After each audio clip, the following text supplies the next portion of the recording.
Pertama-tama, perkenalkan dulu nama anggota kelompok kami. Yang pertama ada saya, Zianovalia dengan NPM 073. Perkenalkan nama saya Lisa dengan NPM 066. Saya Rita Amalia Sili dengan NPM 068. Saya Dwi Kasih Mipa dengan NPM 069. Saya Praja Prasetyo dengan NPM 071. Tesla selalu diremehkan Toyota sejak pendiriannya, bahkan Akio Toyoda CE Toyota saat itu meyakini bahwa era mobil listrik masih jauh sehingga Toyota nggak tertarik untuk mengembangkan EV atau Electric Vehicle. Jualan Tesla nggak jauh dari Toyota, tapi itu dulu di kuartal kedua tahun di penjualan Tesla melampaui penjualan Toyota, khususnya di negara bagian California, Amerika Serikat. Ada apa yang dengan Toyota? Ya, apakah Tesla akan menggilas Toyota dalam waktu dekat ini? Apakah tren ini akan bertahan? Tahukah kita mulai dengan mengulas kemenangan Tesla atas Toyota, kemudian mencari jawaban kenapa Toyota lamban berinovasi, lanjut menukik untuk mengupas perjalanan Tesla menjadi pemimpin masa depan otomotif global. Di bagian keempat kita kaji siapa yang akan memimpin industri otomotif dunia pada nantinya. Terakhir, seperti biasa kita kaji 3 pelajaran penting yang bisa kita petik bertahun-tahun lamanya. Toyota meranjai pasar mobil global. Data penjualan pada tahun 2021 misalnya menyebutkan Toyota adalah mobil terlaris di dunia dan telah terjual sebanyak 1,2 juta unit. Apa yang membuat Toyota bisa meranjai pasar otomotif? Pertama, karena kualitas dan durabilitas mobil-mobil. Toyota emang handalnya. Nah, yang kedua, karena mereka selalu menyajikan inovasi dan efisiensi. Yang ketiga, karena Toyota punya standar emas dalam produksi massal yang disebut dengan Toyota Production System. Nah, kalau kita kemudian dibandingkan Toyota dengan Tesla, itu kelihatan bedanya. Bayangin aja, di California, Amerika Serikat, pada kuartal kedua tahun 2017, Toyota sudah menjual 90 juta unit, sedangkan Tesla cuma laku 4.300.000 unit. Jadi Tesla itu nggak ada apa-apanya dibandingkan Toyota. Orang bilang Tesla itu cuman di ujung kuku Toyota, tapi 5 tahun kemudian situasinya sudah sangat-sangat berbeda. Pada kuartal kedua tahun 2023 ini, Toyota hanya terjual 67.482 unit, sedangkan Tesla sudah terjual 69.212.000 unit Tesla, mengalahkan Toyota dengan telak dengan angka pertumbuhan penjualan. Coba kita hitung ya, dibandingkan dengan kuartal per tahun 2017, angka penjualan Toyota pada kuartal kedua tahun 2023 turun sehingga 25,25%, padahal dalam kurun waktu yang sama angka penjualan Tesla naik 15%. Di California, sedangkan Tesla sudah mengukuhkan dirinya sebagai mobil terlaris sekaligus. Ini menandakan munculnya arus perubahan besar di dalam peta persaingan pasar otomotif. Perubahan peta itu juga bisa dilihat dari kapitalisasi pasar pada tahun 2022. Kapasitas pasar Tesla sudah mencapai 2010 dolar, berhasil menyandangkan gelar sebagai produsen otomotif dengan nilai pasar tertinggi di dunia. Kemudian kita lihat dari dalam 5 tahun terakhir ini, pendapatan Tesla rata-rata mencapai 51%, sedangkan Toyota hampir tidak mengalami pertumbuhan sama sekali. Bahkan pertumbuhan triwulan dari tahun ke tahun justru minimal 5,5%. Nggak heran kalau data menyebutkan bahwa pada kuartal pertama tahun 2023 ini posisi Toyota Corolla misalnya sudah tergeser Tesla Model Y. Padahal selama bertahun-tahun Toyota Corolla adalah mobil paling laris dan menjadi simbol keandalan kualitas dan nilai Toyota. Melihat fenomena ini seperti itu, kita jadi bertanya-tanya, sebenarnya apa yang sedang terjadi? Kita dibuat penasaran kenapa Toyota yang sudah 80-an tahun meranjai pasar otomotif kok bisa jadi pecunda? Kenapa pula Tesla yang baru sumur jagung bisa mengalahkan Toyota di California?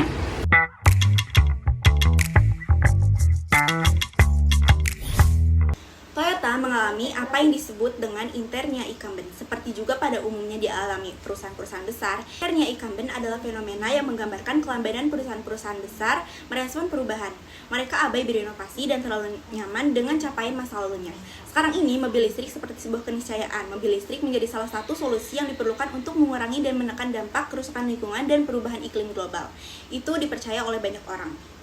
Bahkan hasil survei McKinsey tahun 2021 menggambarkan bahwa sekitar 60% responden membeli mobil listrik karena mereka menyadari dampak pencemaran mobil terhadap kerusakan lingkungan. Kesadaran itu juga yang mendorong tumbuhnya industri mobil listrik secara eksponensial. Kita bisa lihat catatan International Energy Agency bahwa sampai tahun 2020 sudah ada sekitar 10 juta unit kendaraan listrik yang lalu lalang di jalanan seluruh penjuru dunia. Dibandingkan dengan tahun 2010, jumlah itu meningkat luar biasa. Sebab pada tahun 2010 di dunia ini cuma ada 17.000 kendaraan listrik. Di awal pertumbuhan tren kendaraan listrik, ternyata Toyota masih ragu-ragu. Bahkan sampai tahun 2013, Takeshi Uchiyamada atau Bapak Prius tetap meragukan. Dia ragu bahwa mobil listrik akan menjadi moda transportasi dominan di masa depan. Sementara itu, Toyota Aikiya, mantan CEO Toyota yang juga tidak yakin kalau mobil listrik adalah satu-satunya alternatif yang diperlukan. Sebab menurutnya ada banyak pilihan lain diantaranya teknologi bahan bakar hidrogen yang juga diusung oleh Mirai. Selain keraguan-keraguan, Toyota juga punya kendala lain untuk mengembangkan mobil listrik. Struktur organisasi mereka yang besar membuatnya sulit untuk bergerak dengan lincah, termasuk merespon perubahan yang terjadi. Semua itu membuat Toyota menjadi semakin lamban merespon perubahan tren mobil listrik. Toyota juga terkesan tidak serius ketika mereka menciptakan mobil listrik. Mobil model BZ4X buatan mereka dinilai oleh para pengamat kualitasnya tidak sepadan dengan harganya. Teknologinya juga kalah jauh dari Tesla. Kemudian mereka mengembangkan teknologi ramah lingkungan yang berbasis sistem hibrida. Nah, sayangnya pengembangan itu dinilai terlalu bertahap dan kurang revolusional. Belakangan ini barulah Toyota terlihat serius merespon perkembangan mobil listrik. Itu terlihat ketika CEO baru Toyota, Koji Isato, menghadiri presentasi internal yang menekan pentingnya mereka memiliki platform khusus untuk mobil bertenaga baterai. Tapi beberapa kritikus tetap saja menilai Toyota sudah terlanjur ketinggalan, sebab pesaingnya seperti Tesla, Nissan, dan juga Chevrolet sudah sukses secara signifikan menguasai bangsa-bangsa. Jadi, kalau tren mobil listrik terus tumbuh, posisi Toyota kemungkinan akan tergeser. Apalagi beberapa pemasok Toyota sudah mulai mempertimbangkan untuk bekerja sama dengan produsen lain. Mereka mengantisipasi resiko yang kelak mungkin harus dihadapi. Nah, sementara itu Tesla sedang mengeber dapur pacunya. Sejak berdiri, Tesla terus melaju dengan percaya diri. Mereka tidak cuma sekedar beradaptasi dengan perubahan zaman, tapi mereka terus berinovasi dan mempelopori perkembangan teknologi mobil listrik. Mereka melangkah dengan langkah disruptif. Mereka menggoyang dominasi raksasa-raksasa industri otomotif. Salah satu yang menarik adalah sikap dan cara ketika mereka menghadapi tantangan. Kita tahu ya, semua pihak itu bingung ketika menghadapi situasi bisnis yang telah berubah pasca pandemi. Banyak pihak juga kesulitan akibat terhambatnya pemasokan komponen produk. Ketika itulah Tesla tampil proaktif. Misalnya, sewaktu terjadi krisis pemasokan semikonduktor chips, produsen lain terganggu karena pasokan bahan bakunya tergantung pihak eksternal, tapi Tesla justru menunjukkan kemandirian dan tidak tergantung pemasok. Mereka berinovasi dengan menulis ulang softwarenya. Kemudian Tesla bertindak efisien, seperti ketika memproduksi model 3 dan model Y. Begitu juga ketika membuat software. Tesla membuat software yang bisa diperbarui secara OVR atau OTA. Selain itu, Tesla juga terus mengembangkan baterai lithium ion dan teknologi full self-driving. Tentu saja semua itu jadi nilai tambah bagi konsumen mereka. Sekarang kita jadi ngerti ya kenapa dari dulu Elon Musk kekeh supaya Tesla mandiri dalam produksi. Keputusan itu terbukti benar karena mobil-mobil era sekarang semakin tergantung pada software. Kemampuan pengembangan software membuat Tesla bisa cepat beradaptasi dan keluar dari situasi krisis pasokan komponennya. Kemampuan itu yang dinilai unik oleh Prof. Maurice Cohen dari Wharton School. Software Tesla dinilai unggul karena terus diperbarui. Gak heran juga kalau pemain lain seperti Ford dan juga Mercedes-Benz ikutan merancang chip dan menulis softwarenya sendiri. Gak heran juga kalau kemudian Tesla bisa meraup laba 8 kali lebih besar dari Toyota untuk setiap unit mobil yang terjual. Itu terjadi pada kuartal ketiga tahun 2023 ini. Semua itu menegaskan posisi Tesla yang ada di garis depan perubahan. Mereka adalah pemimpin industri otomotif masa depan. Tapi pertanyaannya adalah, benarkah Tesla akan memimpin industri otomotif pada masa depan?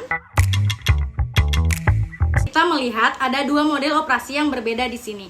Toyota secara tradisional menekankan efisiensi produksi dan kontrol biaya. Kekuatan Toyota terletak pada produksi berkualitas tinggi dengan biaya yang rendah. Sedangkan Tesla memiliki model operasi yang terintegrasi secara vertikal, memfokuskan pada inovasi dan mengendalikan seluruh lantai nilai dari desain hingga penjualan. Tesla unggul dalam mengurangi biaya baterai dan teknologi AI untuk fitur pengemudi otomatis. Sebelum berhasil duduk di singgasana raja otomotif, Toyota telah merevolusi dunia manufaktur. Mereka menerapkan prinsip produksi ramping seperti sistem just in time, Kaizen, dan juga 5S. Tapi sekarang itu gak lagi cukup, karena itulah Tesla memperkenalkan pendekatan baru. Keberhasilan Tesla tidak hanya tergantung pada desain dan produksi, melainkan juga tergantung pada struktur organisasi dan hubungan dengan pelanggannya. Tesla telah menghentikan model dealership dengan langsung menjual kepada pelanggan. Mobil Tesla bahkan semakin baik seiring waktu berkat pembaruan perangkat lunak yang gratis. Ketika sekarang kita menyaksikan kemampuan Tesla mengalahkan Toyota, dan ada kisah ironis di baliknya. Pada tahun 2010, Tesla pernah menjalin kemitraan dengan Toyota. Waktu itu Tesla memuji cara kerja Toyota dan mereka pun berguru sehingga mereka bisa mendapatkan pengetahuan tentang produksi massal hingga akhirnya mampu membangun pabrik pertamanya sendiri. Seorang eksekutif Toyota berkomentar pada waktu itu, gak ada yang bisa ngebayangin bahwa Tesla akan menjadi seperti sekarang. Jadi sekarang posisinya itu sudah terbalik. 13 tahun kemudian giliran Toyota yang harus belajar banyak dari Tesla. Dan itu sudah dimulai. Laporan Reuters menyebutkan bahwa sekelompok eksekutif Toyota telah mencermati Tesla Model Y. Lalu mereka memuji filosofi desain revolusioner milik Tesla ini. Ini adalah pertanda bahwa Toyota mulai menyadari ketertinggalannya. Namun demikian, bukan berarti posisi Tesla sudah aman.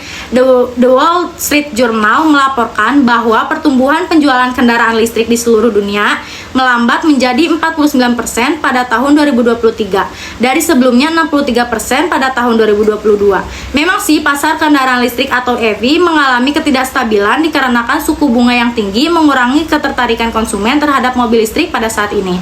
Hal itu menyebabkan produsen mobil besar menunda atau memperlambat rilis produk EV mereka. Sebagai contoh, Lucid mengurangi produksinya hingga 30%, sementara GM menggunakan peluncuran Chevy Silverado EV hingga 1 tahun.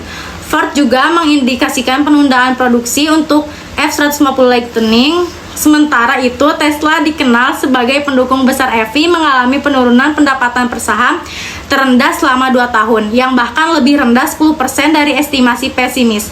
Akibat berita tersebut, nilai saham Tesla anjlok sekitar 17% dan nilai pasar perusahaan berkurang hingga 138 miliar US dollar dalam kurun waktu 2 hari perdagangan. Melihat perkembangan terakhir itu, Akio Toyoda, CEO Toyota yang dulu menolak EV berkomentar, orang-orang akhirnya melihat realitas yang sebenarnya. Sementara itu, Jessica Caldwell, Executive Director of Insight DME Edmonds, mengatakan kita sedang bertransisi ke teknologi baru. Ini mahal, jadi berpikir bahwa semuanya akan berjalan lancar dan kita mengikuti kurva adopsi yang bagus itu agak-agak realistis. Caldwell menambahkan industri ini bergerak menuju EV. Menyangkal hal itu mungkin tidak bijaksana. Dari kisah persaingan Toyota dengan Tesla, kita dapat memetik 3 pelajaran. Pertama, hati-hati dengan inersia incumbent. Toyota terjebak juga dalam inersia incumbent. Akibatnya, Toyota jadi lamban berinovasi dan beradaptasi dengan perubahan. Sedangkan Tesla mampu beradaptasi dengan cepat dan memanfaatkan peluang dari tumbuhnya tren mobil listrik. Tidak ada ruang yang berdiam diri di zona nyaman. Di dalam dunia bisnis yang terus berubah, setiap entitas perusahaan harus terus berinovasi dan beradaptasi dengan tren terbaru. Kedua, memiliki visi masa depan industri. Di bawah kepemimpinan Elon Musk, Tesla memiliki visi jangka panjang yang jelas tentang masa depan industri otomotif. Nah, visi itu bisa menjadi investasi yang berharga. Meskipun pada awalnya banyak yang skeptis, tapi Tesla tetap fokus. Dan sekarang terbukti bahwa fokus pada mobil listrik dan inovasi teknologi adalah kunci sukses mereka. Dengan memahami kebutuhan dan harapan konsumen di masa depan, perusahaan bisa berinvestasi dengan bijak dan bisa memastikan pertumbuhan jangka panjangnya. Ketiga, bangun struktur dan budaya organisasi yang adaptif. Toyota memiliki struktur organisasi yang besar yang membuatnya susah untuk bisa cepat beradaptasi. Sedangkan struktur organisasi Tesla lebih ramping sehingga bisa bergerak cepat ketika harus merespon perubahan. Dengan begitu, Tesla mampu dengan cepat beradaptasi terhadap krisis pasokan komponen. Namun, tentu saja, jangan hanya perbaiki struktur ya, kita juga harus mampu menciptakan budaya kerja yang mendukung inovasi dan kemampuan beradaptasi terhadap perubahan. Persaingan Toyota dan Tesla mencerminkan dua bisnis yang selalu dinamis. Dengan pendekatannya, masing-masing mereka telah menunjukkan bahwa kesuksesan membutuhkan adaptasi, visi, dan fleksibilitas. Selain itu, kita juga harus bisa memadukan kebijakan masa lalu dengan inovasi masa kini. Sebab di dunia bisnis yang senantiasa dinamis, yang terpenting bukan hanya bagaimana kita bertahan, tapi bagaimana kita bisa memimpin terus perubahan. Terkadang kita harus seperti kapal besar yang tetap melaju di tengah gulungan ombak. Sekian pembahasan dari kelompok kami. Mohon maaf jika ada kekurangan. Wassalamualaikum. Ya udah kita maju langsung aja.